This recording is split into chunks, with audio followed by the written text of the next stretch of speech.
my message is this: we are one, we are connected, and when we lose one of us, anywhere on this planet, it's amputation. Not only are you energetically one, are we spiritually one, we are actually physically one.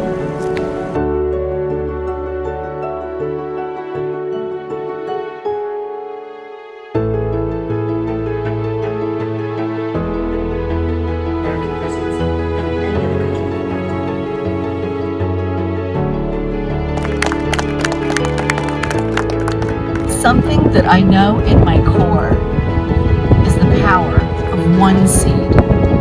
Consider the dandelion. One dandelion has the power to populate the entire globe. Martin Luther King, with his one voice, he wielded his one voice and he changed this world. Gandhi, with his voice, his one voice, wielding his one voice, he changed the world. And I know I'm speaking to the choir here. You, your one voice, you have the power to alter our collective destiny. Your word is a seed, and once spoken, you have the power to populate the globe. Thank you.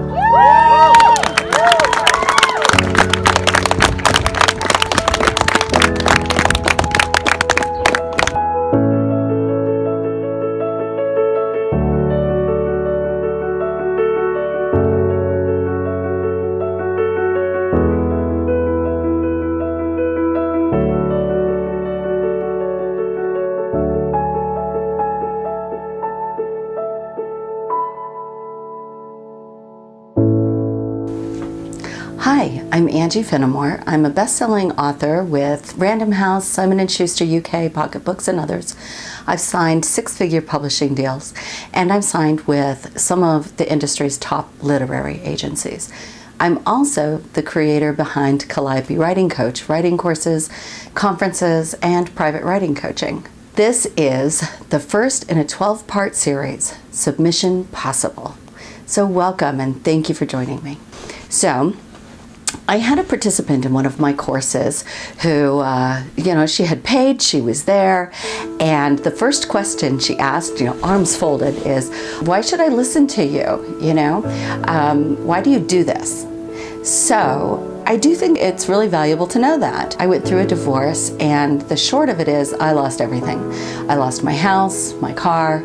I had left a job in another state to move where I am now, and pretty much was wiped out and starting over. And I also had 4 children at home, 2 of which were very young. And so I, was kind of angry at the universe, God, whatever, and, hands in the air, explain to me how come my life is so unfair. I work so hard and I'm committed to good. Explain this to me. And I couldn't really stay there for very long without being really present to all the suffering in the world. There are so many people on our planet who deal with so much, from hunger to lack of clean water to guerrilla warfare in their countries and villages. I just really couldn't feel sorry for myself for more than about 10 seconds. But still that question pecked at me. Why is life unfair? So I had an epiphany, call it inspiration, whatever you want to, but it kind of lit upon me. Being upset that life isn't fair is like being upset that apples aren't blue. They just aren't. Fairness is just not a condition of this life. So I decided to ask myself another question, a question I could answer. Who am I going to be? What am I going to do in the face of life is unfair? The answer for me was just really simple.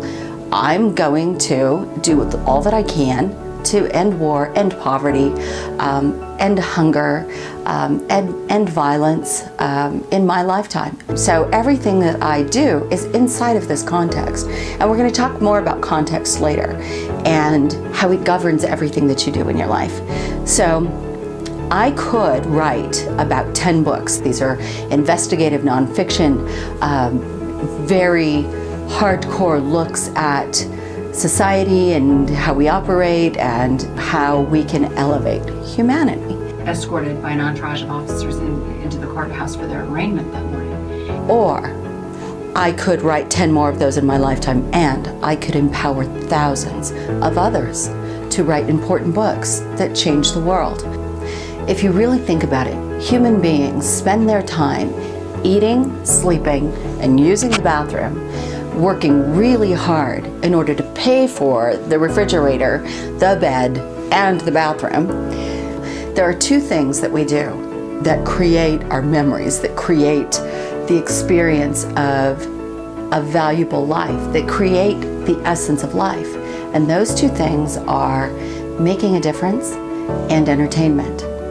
Now, there are certain professionals that can reach millions, that have the power to really impact change in the world. They are filmmakers, musicians, and writers. To Kill a Mockingbird changed the conversation for social justice in our world. Star Wars made it okay to have a feeling and follow an unknown force for good. Fiction can impact humanity at the same level, an even greater level sometimes, as nonfiction can. Something I say in the epilogue of that book is, I only know two things for certain, and the first is that God writes perfect stories, and the second is that there is a God.